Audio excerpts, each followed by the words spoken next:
And we're up to Columbus, and Shadows decided he wants to co-host with me, so he insisted on getting in this close. I had him behind me, but he kept pawing at me like, no, I want to co-host. So, we're up to Columbus. Shadow's impressed with the board. That's a start.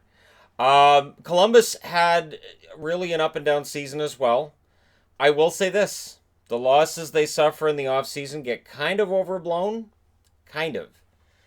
Goaltending is going to be a massive issue for this team if either of the top two struggles. It is going to be an issue.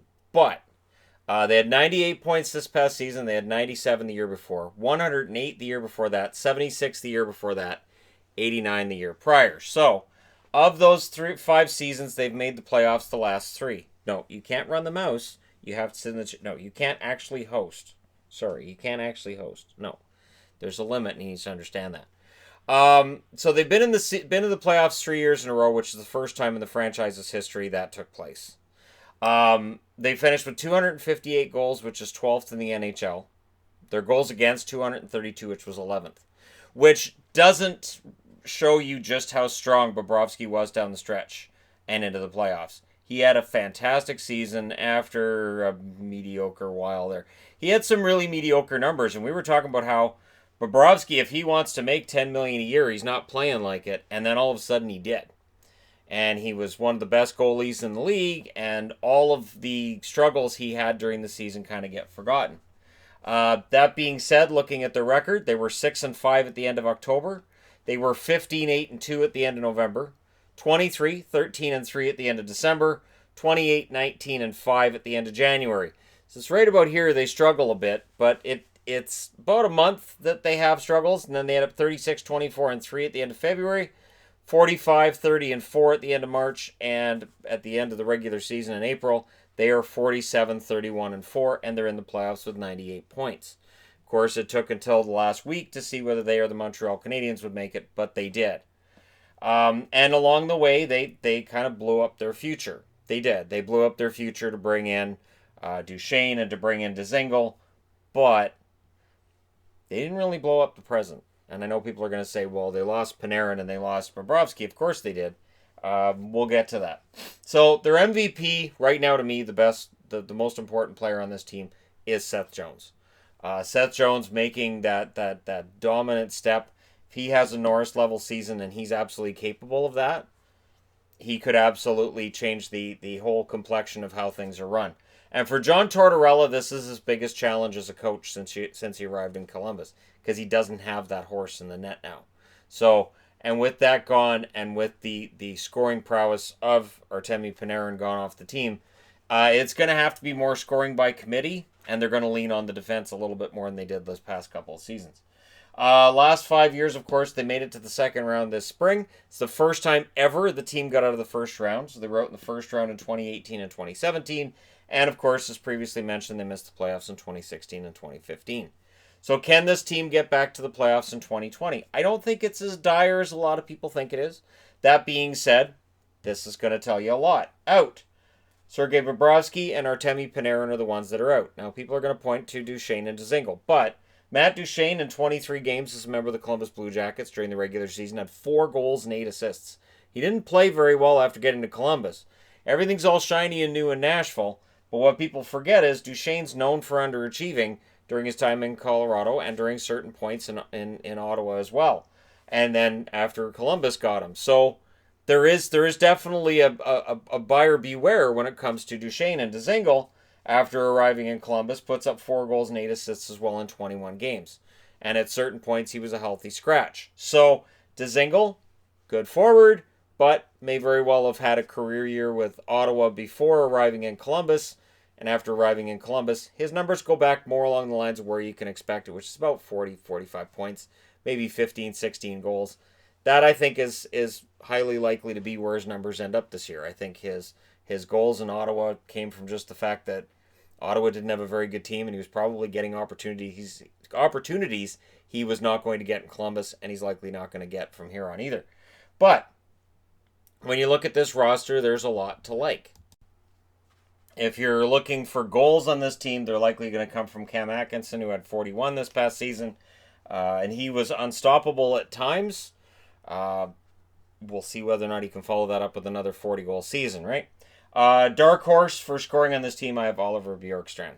Bjorkstrand, it feels like, is slowly coming along. Maybe with some opportunities he wouldn't have gotten if Panarin had stuck around. Maybe he makes it work and he starts putting up the kind of points that were expected of him when he was a top prospect. In the what about category, I have Vladislav Gavrikov. He came in the playoffs and was pretty good. And the key thing for him is that Gavrikov seems to have the faith of his coach. So if John Tortorella likes you and thinks you're a good player, you've got an excellent chance from there going forward, and he will get every opportunity to play. Riley Nash for me is trade bait, and I have him as trade bait if Columbus doesn't manage to look like they're going to be a playoff team around the deadline. Riley Nash might be an interesting pickup for a team that's looking for a veteran down the middle who can play on the wing and play a little bit of everything. That being said, I would have put up Wenberg, but I think Wenberg's been on the block for ages. I honestly, I do. I think Wenberg's been on the block for ages, and I don't think there's been any takers at a level that the Columbus Blue Jackets are happy with. I would not be surprised to see Wenberg not on this roster when the season starts, but at this point, he's still there. All right, looking at their roster, Gustav Nyquist, I believe, will get the shot at that first line spot with Pierre-Luc Dubois and Cam Atkinson. Pierre-Luc Dubois doesn't get talked about very much, but he's a very solid forward, and when Columbus was ridiculed for drafting him ahead of Puljujarvi, so far, so good if you're Columbus. Nick Foligno, Boone Jenner, Josh Anderson. That's not a bad top six. Jenner has never really got back to that 30-goal level. Foligno, of course, offensively, he can be kind of all over the map, but he's still a really solid player, and Josh Anderson had a good year last year as well. Alexander Texier, I'm putting him in on the third line because where I looked, they had him on the fourth line, and I thought, I can't see Texier on the fourth line. I don't think that would work. With Wenberg and Bjorkstrand. And I could see Texier perhaps being third-line center as well, which would drop Wenberg down the lineup. And, of course, Bjorkstrand, if he played on the wing and Texier's in the middle and they get some chemistry, you might be looking at a really strong three-line team here. Marcus Hannikainen, Brandon Dubinsky, Riley Nash would then be your fourth line. I've seen Dubinsky projected to be on the wing as well. It's as high as third line. I can't see that.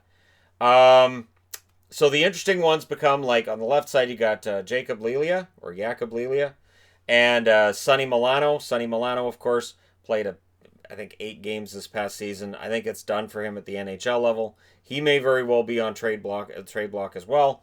And Liam Foudy down the middle. Now, if Foudy was impressive last year in training camp and right through the preseason and then got cut. Now, if he has a really good training camp and if it looks like he's ready to jump into one of the top 3 center positions, that makes Wenberg even more expendable. And it could change the whole look of that lineup if you add another offensive young kid to it. And then Kevin Stenlund and Cole Sherwood are the most likely on the right side. I know there's other guys I could have put in here. The defense is really just packed with players, and the forward group really could be too. Again, I think for Columbus to have success, they're going to have to be a 3-line scoring team. Without 3 scoring lines, I think they're in trouble. And even if the third line, let's say it's Texier, Foudy, and Bjorkstrand, and that's an energy line. An energy line works really well as well.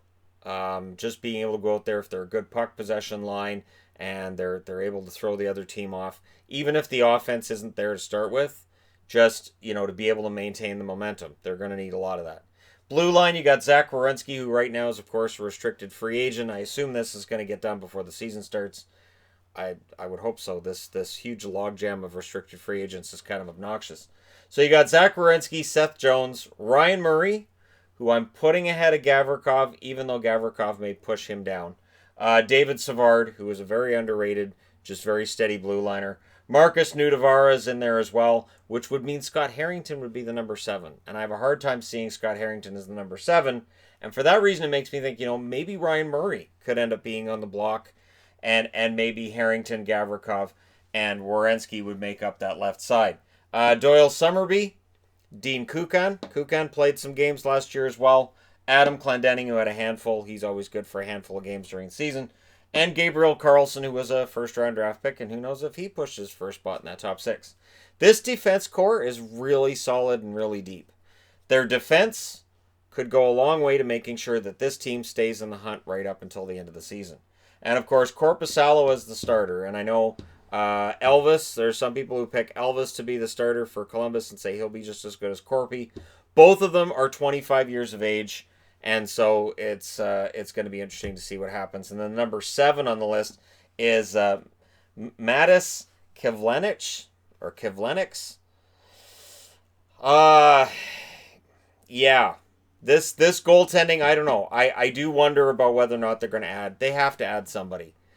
Columbus has to add somebody who's got NHL experience. It doesn't have to be a starter, but just somebody with NHL experience, because I have tremendous concerns in looking at what Columbus's blue line has behind it. These guys are going to have to really minimize the shots. Korpisalo had an .897 save percentage last year.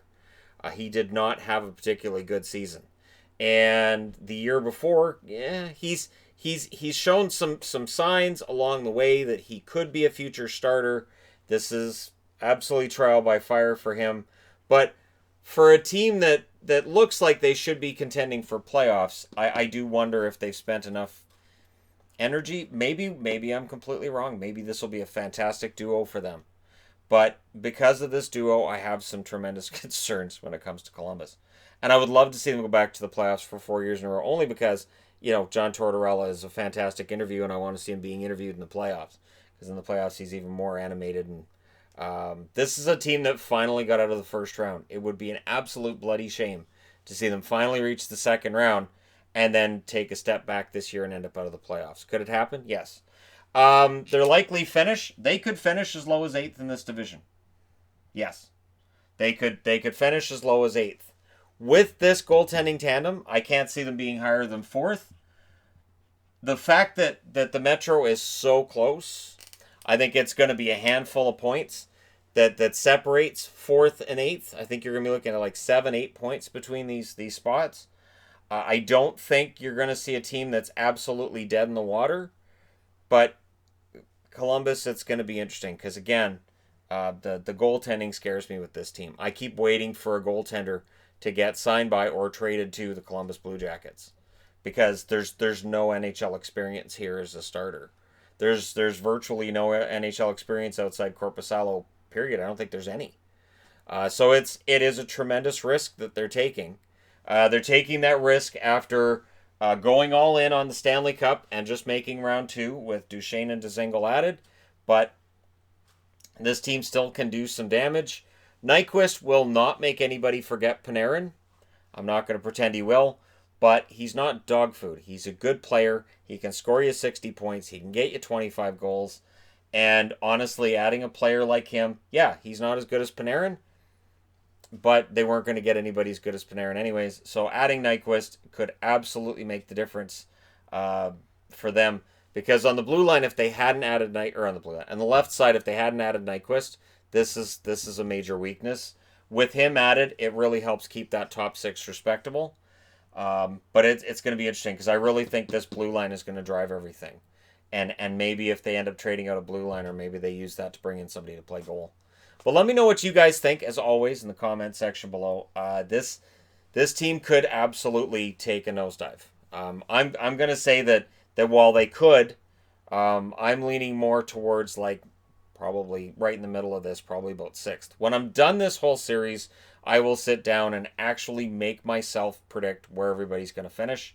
And I don't know that I'm going to have Columbus in the playoffs. They barely made the playoffs this year. With Panarin, with Bobrovsky, it is hard to say they're a better team without those players. But let me know your thoughts as always. Don't forget to hit like and subscribe if you're browsing your way through, just tapping upon this video. And hey, thank you guys so much for watching, for all your support. And from me and from Shadow here, thank you guys so much for watching. I'll talk to you again soon.